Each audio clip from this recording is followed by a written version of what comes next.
I sat down with Harman Pro President Brian Devine, talking about refreshing brands, the future of control, and how the company can reestablish themselves in the AV market on this AVNation Special.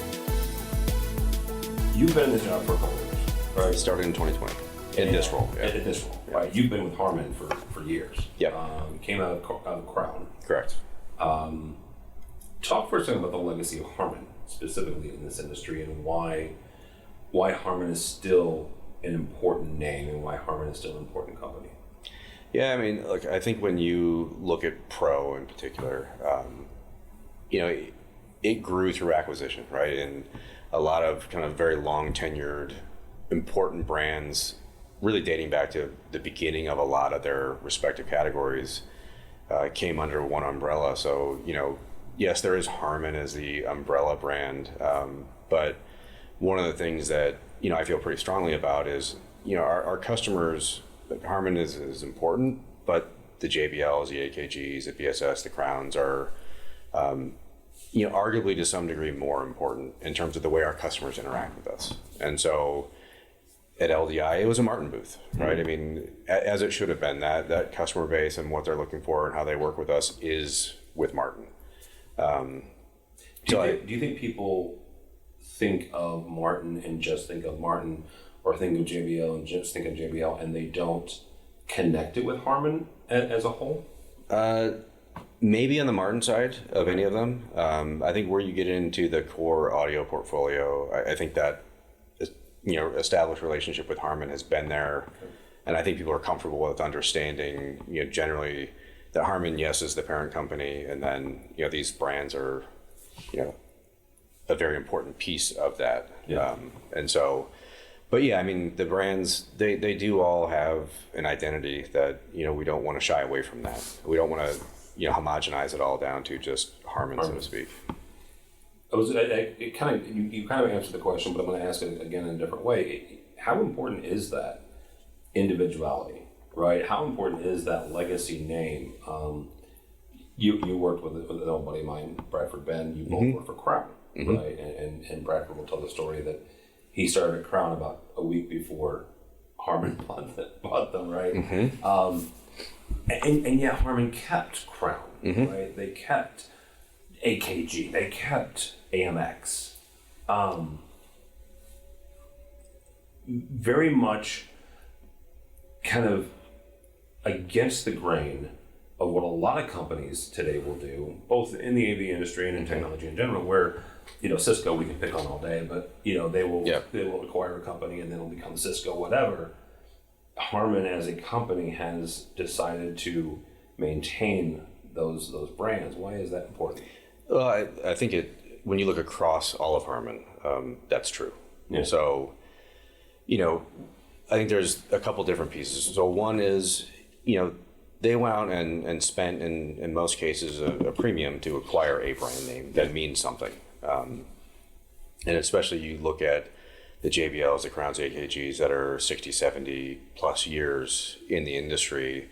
It's a lot of heritage that goes along with that, I think it's as important to protect and maintain it as anything else. And yes, there are advantages of being part of a bigger group, but the brands mean different things to different groups. Mm-hmm.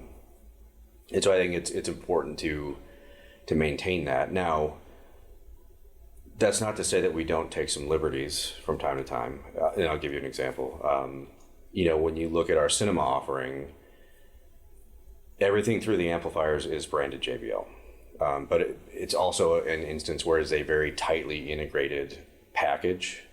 Whereas when you get into, let's say, the traditional Crown install market, the variety of jobs that it goes into, including, we don't get every loudspeaker that we sell an amplifier, right? So, being able to be a bit more agnostic and not, say, picket certain things here and there, it's an important piece of what we do, and we don't want to alienate those people that really strongly resonate with one brand or another. I think the market largely decides what's important to them and what's not. So, but on the automotive side, having a house of brands over there, it also helps because, what BMW buys versus Mercedes versus Audi, Toyota, et cetera, there can be some distinction there. And, the brands are expressive to different degrees also. Like on the consumer side, JBL is it's a much more expressive brand than what you'd find in like on the automotive side, like a Bang & Olufsen. They're just very different. Yeah. So, or Mark Levinson or Revel. So, yeah. But yeah, Harman has been and will continue to be. It's a house of brands. Okay. So, when Samsung acquired Harman, right? There was really smart people and a couple dumb ones in the industry that wrote some very interesting pieces, right? It was the end of Harman, right? It was they were going to sell off parts and pieces. It was, you can say goodbye to a Harman booth at the trade shows. They did this, that, and the other, and they're just going to sell it off. Here we are 5 or 6 years later, and we're still here in the Experience Center in Northridge. Talk for a second about some of that transition and the growth you guys have seen to not combat it, right, but to prove some of those prognosticators wrong. Yeah, I think going back to that time, I think it was easy to speculate what are they going to do. Yeah. History, I think, has proven that not only did they not do that, and I think this coming ISE will be a great example, the Harman booth is literally across the aisle from the Samsung booth, but independent, right? Independent. And I would say that it's probably much more the opposite of what some predicted, in a sense that, when something like COVID comes along and a lot of our pro markets just get hammered and closed and, the business drops, having a parent company like Samsung that is, they deeply believe in R&D and spending on engineering and technology, and having a company come in and say, okay, we understand you're going to take massive top line losses, which will translate to massive bottom line losses. However, do not cut R&D. Keep spending. Don't stop. Like I said, it's quite the opposite, I think, of what people expected, where they came in and reassured us that, look, we believe in it. It's important. Keep going.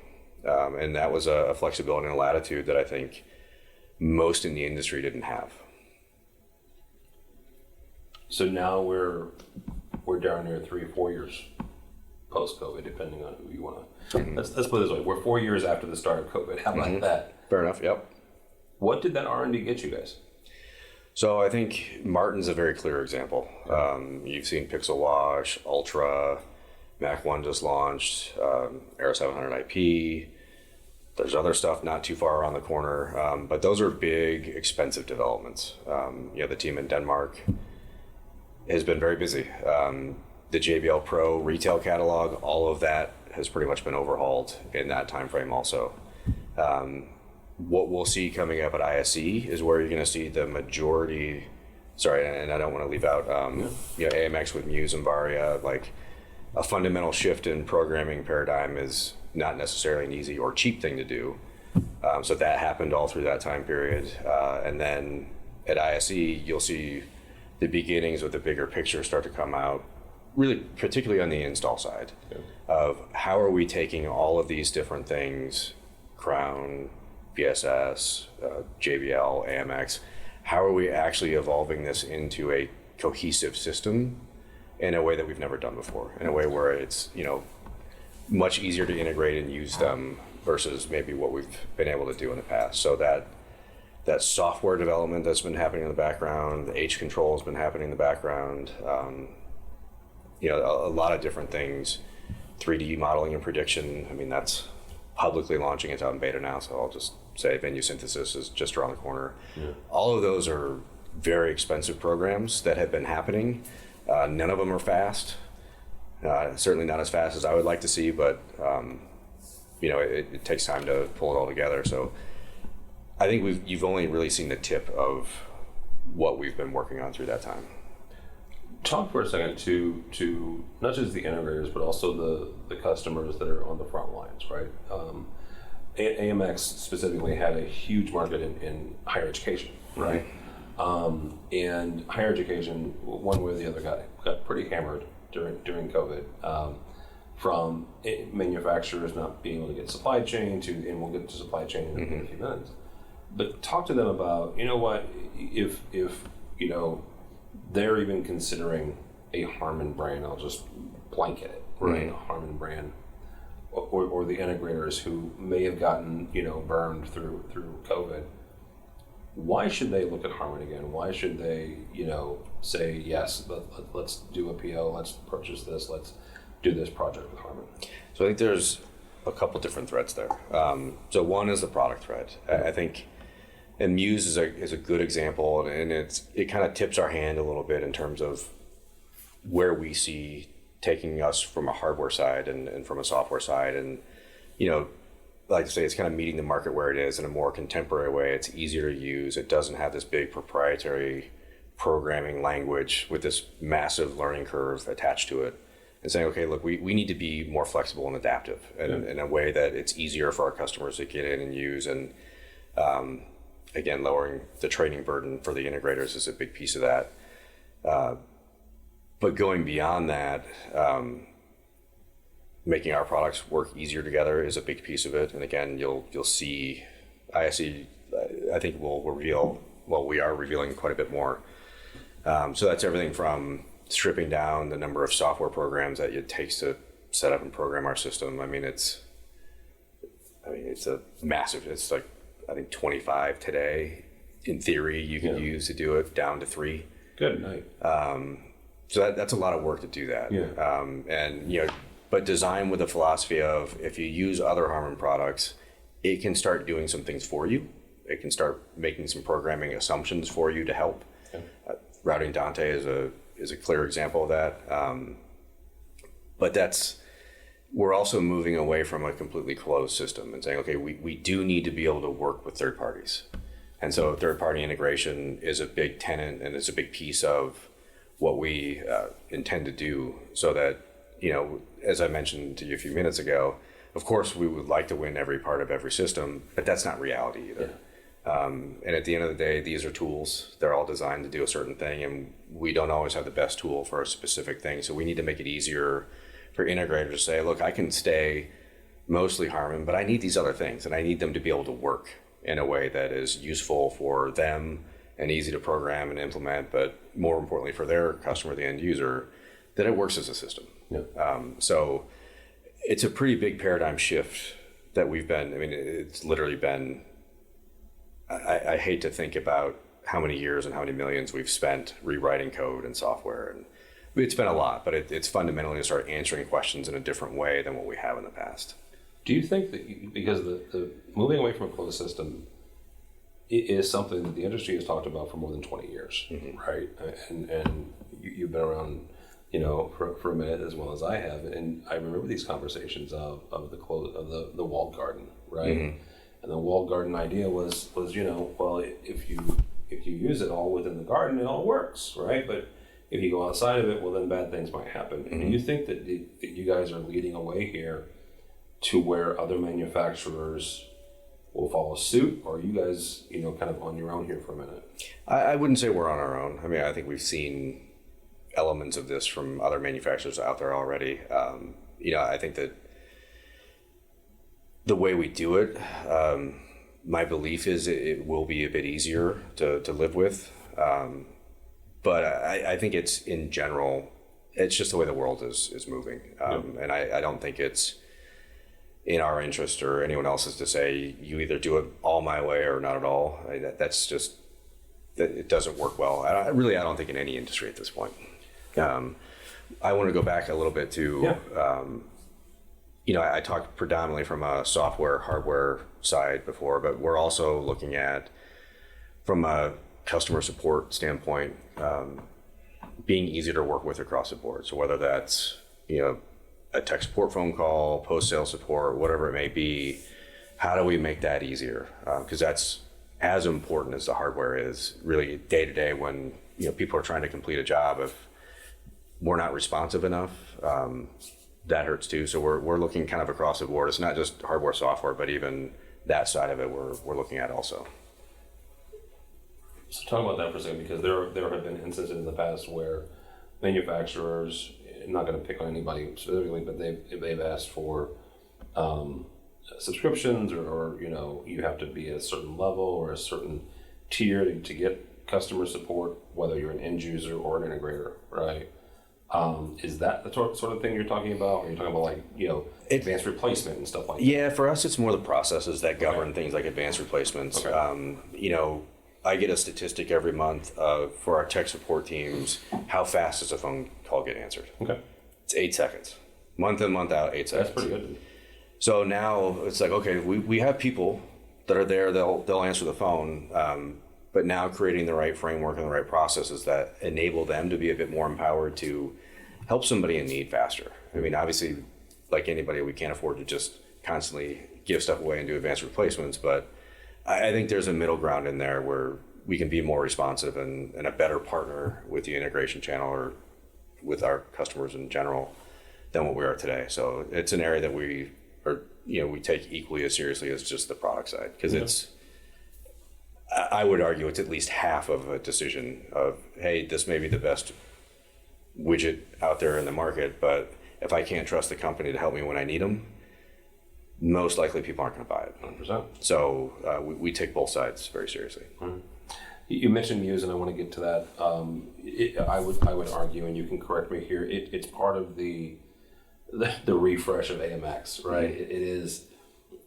It's a leap, dude, right? Mm-hmm. And I am an infamous failed programmer, right? Okay. I think control is the coolest thing in the world. Mm-hmm. I just can't do it. So, and when it came out, right, talking to some programming friends of mine, Steve Greenblatt from Control Concepts, right, mm-hmm. Independent programmer out of the East Coast, and I'm going to paraphrase, but he's like, this is a game changer. It really is a game changer for the industry, not just for AMX, right? And I remember, 20 years ago, to be an AMX programmer, that was a certain level of geekness, right? You knew computer science, right? Because you had to. Yeah. Talk for a second about the move to Muse and the thought process behind it. So I think there's a couple things. One, like the Netlings language for that community that needs, I would say, that degree of customization, because you can program it to do anything, almost anything, right? Muse isn't that. No. Right? It's for the 90% of things where, really it comes down to, I guess when you're being blunt, like allowing an integrator to get in and get out of a job faster. And I can make this thing do what I need it to do quickly. Yep. So the Netlings language, it lives on, and the controllers, we're continuing to build and support those for that group that wants and needs them. But it's really more about, okay, going forward, it's just what we view, it's just the way the world works now. And having flexibility and having easier to use programming language, having a box that you can have one programmer in Groovy, one programmer in Python, and having a box that says, that's fine. I can run both. Yeah. It's no problem. So just giving that extra level of flexibility that wasn't there. And I think that for AMX, it was time to make a bigger, bolder step than. It also helps with the industry at large, and I don't want to put too much on your shoulders, but hear me out for a second. One of the things that the industry has talked about, again, for years, is the need to get young people in the industry, right? Mm-hmm. And the ability to go into a college and say, Python, great, awesome, Groovy, we got a job for you over here, mm-hmm. Or you need whatever programming language, we have a job for you. I think that is also a huge thing. Mm-hmm. Right, and you guys aren't the only ones using what I would call mainstream programming, mm-hmm. but the ability to have, like you said, those different languages, and they all come back to the same box, I think is huge. Mm-hmm. But even in things like a BSS product that we'll be launching, that control is in there, and so now you're starting to get the bigger vision of, okay, how are these brands really going to start playing well? And from a system perspective, you'll get a much bigger view of, okay, I get it. I get where they're going. I mean, is it a full-blown controller? No. Is a DSP box asked to be a full? Also no. So it's an appropriate amount, but it's again, it's the same thing. So if you know how to use Muse, you'll know how to use that also. Let's talk about some acquisitions. You guys announced the acquisition of Flux. Mm-hmm. If somebody's not familiar with Flux, let's start there. Yeah, so this was actually probably one of the more organic things that I've seen in terms of acquisition, in that we had been approached on a few bigger installs for an immersive solution. Okay. Not a secret that we didn't have a homegrown in-house solution for that. So we had to go find a partner. And in doing that search, we came across Flux. And, the more we looked at them in terms of what their capabilities were in immersive environments and how easy the software was to use, just enormously impressed. And so we approached them and said, hey, would you consider, here we sit, having just officially closed it, they're a part of the Harman family, and they, I can't say enough good things in terms of what that team has been able to do. Very smart guys, very driven in terms of, I should say very smart team, just very driven with a purpose, love what they do, are incredible software programmers. So I think really the immersive piece is probably the tip of what they're capable of. Okay. And so I think it'll be a lot of fun. In our room, if you go in there and look around, you'll notice there's A6s all around the room, still set up from when we did the live demo of the software. It's really impressive, extremely capable. Like I said, I think we're just at the tip of what we can do with that. That brings me back to one of the questions we talked about earlier. Will Flux still remain Flux, or will it kind of be consumed by other ones? No. So I think realistically, the way this is going to play out, like the stuff that's out there now under the Flux almost becomes a product name, if you will. We are not kind of unraveling and integrating them into the broader team. They will stay a cohesive unit. So, one of the things that we want to be careful of is not to break the thing that we acquired. The thing that made them special, we want to keep that intact. And now, working with Gael and team, I think we're all excited. There's an endless amount of ideas, and the collaboration between the teams has already been amazing. Mm-hmm. So if you get a chance, Gael will be at ISE. Okay. You should meet him. He's a great guy. Right. One of the things in the industry right now is the ask from customers is a sustainability, mm-hmm. right? And you can call it ESG, you can call it green, you can call it whatever you want, but it is the idea that when you talk to a university that has an ESG initiative, you talk to a Fortune 100 mm-hmm. globally that has an ESG initiative, they want to know how the product they're putting in is made, mm-hmm. right? What is the environmental impact of that? What is Harman doing as far as sustainability? So it's a very big topic, mm-hmm. and so probably the most obvious, straightforward is packaging. Okay. All of our new products, we have certain standards in terms of sustainability in the packaging themselves. Bigger picture, Harman as a company, I think 2040 is carbon neutral as the date. Not to say that everything has to take that long. A good example, our new factory for Martin in Hungary is our first quote unquote green factory. So heating and cooling is geothermal, and electricity is from solar. Wow.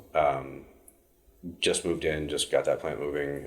In fact, I don't think they've even installed the solar panels yet, but it's coming soon. Our distribution partner in Europe also is moving to a completely carbon neutral warehousing facility. So that's a big help. And some of it is choosing partners that also do that.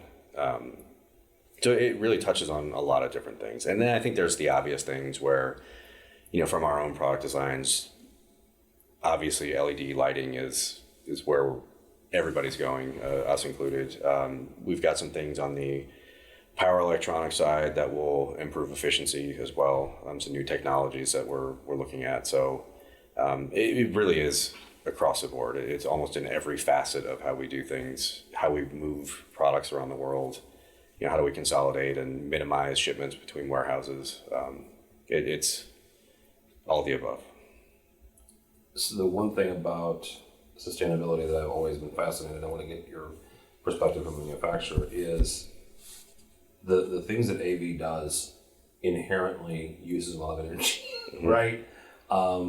We can talk about amplifiers, mm-hmm. and amplifier is just one giant electronic, consumer. How do you maintain the quality and the performance while at the same time, aiming for a carbon neutral product? So that's probably the tough example, because especially you look at a lot of the amplifiers, they go into life safety applications where they have to be on 24/7, and so then it quickly becomes, how do you minimize power draw while it's sitting there? And I can't really go into too much detail other than to say that that is a huge consideration of things that we design going forward. Of how, I want to say, without getting into too many specifics, that sitting idle will draw about a fifth the power that they do today while maintaining the same level of functionality. But it takes a different way of designing different technologies to be able to do that. Because obviously the life safety requirement is what it is and it's not going away. So then it's a matter, how do you optimize within that constraint of meeting the life safety requirement while at the same time minimizing to the extent that you can. It'll never be zero. So. We talked about Martin Lighting. You and Mr. Welke were at LDI. Mm-hmm. Martin has just gone through a pretty significant refresh. Mm-hmm. Talk about the entire line, though, because you guys are in the middle of a refresh for all the different brands. What does that look like? We talked about AMX already with Muse, and also in BookCon this year, you guys unveiled what I would say is a pretty significant step forward in your touch panels, right? Mm-hmm. AMX has traditionally been known for really good touch panels, but talk about the refresh of all the different brands. So when I came in, I think at the time, probably the most consistent question I got was, where are you taking the business? Because it felt, I don't know that people had a good sense of, there were at points like prosumer talk of, that was a common question I got from distribution, like, are you becoming a prosumer brand? And, my entire really working career has been in the pro industry. Mm-hmm. And so step one was, okay, we're going to pull back in and focus on the core of the business and update the core of the business. So with Martin, what most of our customers would consider core is the Mac range. So you've seen a lot of activity in that range. It's not exclusive to that, but when you look at the team in Aarhus and what they're working on Mac products, still are, and we're not done by any stretch. JBL is easily the broadest category of products. So when you look at it like retail, install, tour, the broad strokes markets that we serve, retail, we've really gone through that whole portfolio. It runs on a shorter cycle than most of the rest of the business. The tour rental side, a lot of activity in BTX. Again, we're not done there either. So whether it be, A6, 8, 12, all the subs that come along with it. There's a big software component that we'll be showing at ISE also. So that side, and what we're on the verge of starting to see is what we're doing in that core install portfolio. We've been active with Control Contractor through this, but I think what most of our customers are really looking for is, what are you doing on the electronic side? Kind of that core BSS, Crown, power JBL piece, and so you'll start seeing the core of that start rolling out. Inherent with that, though, that's also the core of, when you looked at HiQNet, our old language, switching that to H control is a big fundamental shift. So that's rolling out now. AMX, you've seen there's software that comes along with all of those, and kind of bringing all those together in a new, more modern way that's more workflow based than what we used to do. It used to be a very product centric, whereas now it's going to much more a workflow centric of, okay, in any given application, these are the steps you need to work through. So we're on the verge of that starting to roll out. When you look at retail, yes, we have software applications, but it's a much smaller subset. Even our tour rental business, highly complex, but also limited in terms of scope, in terms of what you're really trying to do with it, whereas install can be anything and everything. So it just takes more time, but we have been very active, for quite a number of years, trying to get to the point where we'll be in January, where people can really get a sense of what we've really been up to. So I'm going to ask a point blank question, and Globke can kick me later. But are you saying that there's like going to be one piece of software for everything Harman? More or less. Okay. Well, I mean, it's more than a singular piece. Okay. But it condenses down to much fewer than what we have today. Because you already mentioned the fact that, there used to be 23, and now it's down to 3. Mm-hmm. Are we going to get to 1, or is it just going to be the 3? No, call it 5. Okay. But when you look at the install integration space, it's really 3 that we'll focus on. And those 3 are designed to be pieces of the same thing. So instead of kind of one big monolithic, very complex thing, it's pieces of the workflow. Okay. Is really how it breaks down, and they're designed to share information back and forth, so you're not starting at scratch each time. Okay, that makes sense. As we wrap up here, you guys were not immune to supply chain issues at all. Depending on who you talk to, some will say that you got hit pretty hard. Some will say, oh, they were fine. I'll tell you, I feel like we got hit pretty hard. Why do you think that? Look, and I don't think we're alone in this. I think we all felt a lot more pain than what we were anticipating, and that extends all the way through. Integrators trying to complete jobs. I mean, it was a nightmare, right? Because you couldn't count on anything from anywhere, and so it was a matter of what can I get to pull this job off. Our part in that, I'll tell you, we ran historically high back orders as we were trying to get components. We did everything we could. We leveraged Samsung, we leveraged Harman. We went out on the spot buy market to buy whatever we could. There's a lot of people that made a lot of money through this, and it wasn't anyone in our business, whether it be a manufacturer or an integrator. But there was a lot of price gouging going on. But we made the decision that, okay, we're going to do that just to keep as much flowing as we can. Knowing that we're a piece of the industry, and appreciating that our integrators, if they don't have anything, they can't work either. And so trying to keep as much moving as we could. And I think everybody felt the symptoms of that, where there were we all had to do price increases, and we're trying to just cope and keep this thing moving.